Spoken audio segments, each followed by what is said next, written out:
નમસ્કાર, આપ જોઈ રહ્યા છો સ્પાર્ક ટુડે ન્યૂઝ। અમદાવાદ ખાતે વિશ્વકર્મા નવપરગણા સુથાર સમાજ દ્વારા ક્રિકેટ ટુર્નામેન્ટનું આયોજન કરવામાં આવ્યું।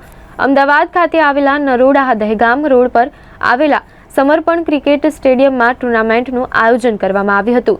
સુથાર સમાજના દરેક યુવા ક્રિકેટર અલગ અલગ ટીમ બનાવી ક્રિકેટ રમાડવામાં આવ્યા હતા। આ પ્રસંગે સુથાર સમાજના બંધુ મિત્રો અને પોલીસ મિત્રો, પત્રકાર મિત્રો અને સંબંધીઓ પણ આ ક્રિકેટ ટુર્નામેન્ટ માણવા ગ્રાઉન્ડમાં હાજર રહ્યા હતા।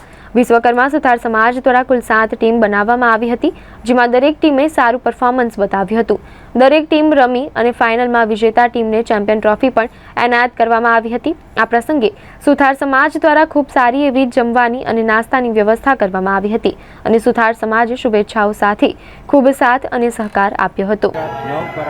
ગજ્જર સુથાર સમાજ અમદાવાદ ગાંધીનગર દ્વારા આયોજિત ક્રિકેટ સિઝન 6નું આયોજન કરવામાં આવ્યું હતું, જેમાં ગાંધીનગર અને અમદાવાદમાં વસતા સમાજના દરેક બંધુઓ ફેમિલી સાથે વધાર્યા હતા, જેમાં જમણવારની તથા અન્ય નાસ્તાઓની વ્યવસ્થા કરવામાં આવી હતી અને બધાએ આ અમારા નવા વર્ષની ઉજવણી કરીએ છીએ એના ભાગરૂપે આ વખતે 2 મહિના લેટ હતું, એથી અમે અત્યારે આયોજન કર્યું છે અને આવું દર વર્ષે અમે આયોજન કરીએ છીએ।